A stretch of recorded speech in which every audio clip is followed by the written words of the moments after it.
राहुल जब से मेरी ज़िंदगी से गया है, तब से मुझे लड़कों की शक्ल से भी नफ़रत हो गई है। उसे मैंने बहुत प्यार किया और जब वो बिना बताए एक दिन ऐसे ही भाग गया, तब मुझे लगा कि दुनिया में प्यार नाम की कोई चीज़ नहीं होती है। अब मैं जैसे बिना दिल वाली इंसान बन गई हूँ। मुझे कुछ भी महसूस नहीं होता है, क्योंकि अब मुझे लगता है कि इससे बड़ा मेरी लाइफ में अब क्या होगा। इसीलिए आज मेरे मम्मी पापा के बोलने पर मैं तैयार हो गई एक लड़के से शादी करने को। पापा का बोलना था कि एक बार उस लड़के से मिल लो। मैंने मना किया, क्योंकि जिसको मैं इतने सालों तक साथ में रहकर नहीं पहचान पाई, तो अब एक छोटी सी मुलाकात से एक अजनबी को क्या पहचान पाऊंगी। लेकिन लड़का भी मुझसे मिलना चाहता है। मैंने उसको मिलने की हामी भर दी। सच कहूँ तो मुझे अब किसी भी बात से कुछ फ़र्क नहीं पड़ता है। हमारा मिलना तय हुआ डिनर पर। पापा और मम्मी चाहते हैं कि मैं अकेले ही उससे मिलने जाऊँ। मैं जैसे मुर्दा हूँ, मुझे अब कुछ फ़र्क नहीं पड़ता। मेरे हाथ में जो आया मैंने पहन लिया और पहुँच गई। देखा तो वो मेरे लिए वहाँ बैठा इंतज़ार कर रहा था। मुझे देखते ही मेरे पास आया और मेरा नाम पूछता है। सामने जाकर मैं भी उसके बैठ गई। उसकी आंखों में एक चमक थी, लेकिन मैं इस चमक को जानती हूँ। यह हर लड़का दिखाता है अपनी पहली मुलाकात में। राहुल मुझे छोड़कर गया, लेकिन ज़िंदगी का बहुत बड़ा सबक मुझे सिखा कर गया है। वो लड़का मेरा मुंह उतरा देखकर मुझसे पूछता है, क्या हुआ, सब ठीक है? मैंने भी उसे जवाब दिया, मेरी तबीयत थोड़ी ख़राब है। फिर वो बोला कि आप फिर आज क्यों आई मिलने, हम फिर कभी और भी डिनर कर सकते थे। बात तो वो अच्छी कह रहा था, लेकिन अच्छी बातें लड़कों की कितनी जल्दी बदल जाती हैं, इसका अंदाज़ा मुझे अब अच्छी तरह से है। मैंने उसे कहा, नहीं मैं ठीक हूँ, कोई बात नहीं।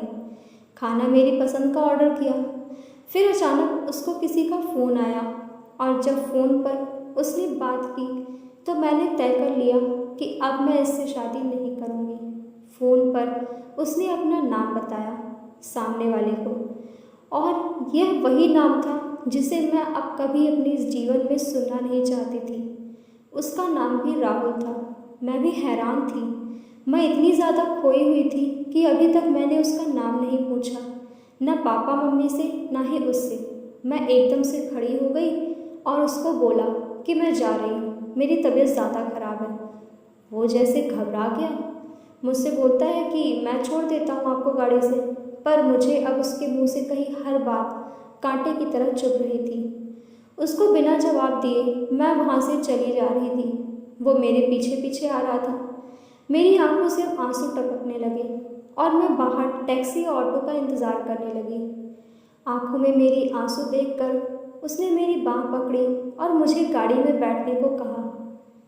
बस इतना काफ़ी था मेरे अंदर की आग को निकालने के लिए, और मैंने उसके मुंह पर ज़ोर से एक थप्पड़ मार दिया। वो जैसे हक्का बक्का रह गया, और फिर उस राहुल की भड़ास इस राहुल पर निकली। और मैंने कहा, तुम लड़के अपने आप को समझते क्या हो? जो मन चाहा वो करोगे क्या? जब तुम्हारा मन किया किसी का हाथ पकड़ लेते हो, जब मन किया बिना बताए भाग जाते हो। और वो बस चुपचाप खड़ा मुझे देखता रहा। टैक्सी आई और मैं बैठकर वहाँ से चली गई। आते वक्त मैंने उसका चेहरा भी नहीं देखा। अपने कमरे में आने के बाद 1 घंटा मैं और रोई। पापा मम्मी को कुछ नहीं बताया। सुबह मैं जगी, लेकिन सच बताऊं तो रात को जो भी मैंने किया उसका मुझे कोई अफसोस नहीं हो रहा था। मुझे लग रहा था कि यह थप्पड़ मैंने उसी राहुल को मारा है। थोड़ी देर बाद ही बाहर हॉल से मुझे आवाज़ आने लगी। मम्मी मेरा दरवाज़ा बजा रही हैं। मैंने दरवाज़ा खोला। मम्मी बोलती हैं कि राहुल आया है अपने मम्मी पापा के साथ, जल्दी तैयार होकर नीचे आ जा।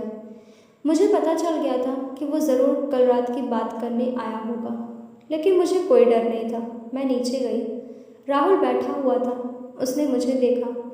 मेरी मम्मी किचन में थी, इसलिए मैं भी किचन में चली गई। उसके चेहरे पर एक स्माइल थी। मुझे बोलती है कि राहुल और उसके घर वालों ने हाँ कर दी है और जल्द ही शादी करना चाहते हैं। अब मुझे कुछ भी समझ नहीं आया कि जिस लड़के को मैंने कल थप्पड़ मारा, जाने अनजाने जिसे मैंने अपने एक्स बॉयफ्रेंड के बारे में बता दिया, वो मुझसे शादी करने को कैसे राज़ी हो गया। ऐसे तो मेरे लिए उसका नाम ही काफ़ी था ना करने को, पर इस बात को जानने के लिए मैंने मम्मी को बोला कि मुझे उससे बात करनी है। वो फिर मेरे कमरे में आया और पहली बार मुझे लगा मैंने उसे देखा। देखने में बुरा नहीं है, बोला जाए तो हैंडसम था। तभी मुझे यह भी पता चला कि ऐसा क्यों बोलते हैं कि गुस्से में इंसान अंधा हो जाता है। मेरे बिना सवाल किए उसने बोलना शुरू कर दिया। वो बोला, मुझे पता है कि आपके साथ पहले शायद धोखा हुआ है और किस हद तक आप सच्ची हैं यह भी मुझे कल रात पता चल गया। इसीलिए मुझे आपसे कल रात ही प्यार हो गया और मैं चाहता हूँ कि आप मुझे मौका दें आपको गलत साबित करने का कि सभी लड़के एक जैसे नहीं होते। उसकी यह बात सुनकर मैं ना नहीं कर सकी। एक वो राहुल था जो मुझे प्यार पर से विश्वास उठा गया और एक यह राहुल था जो मुझे फिर से बिलीव कर रहा था कि सच में प्यार होता है। धन्यवाद।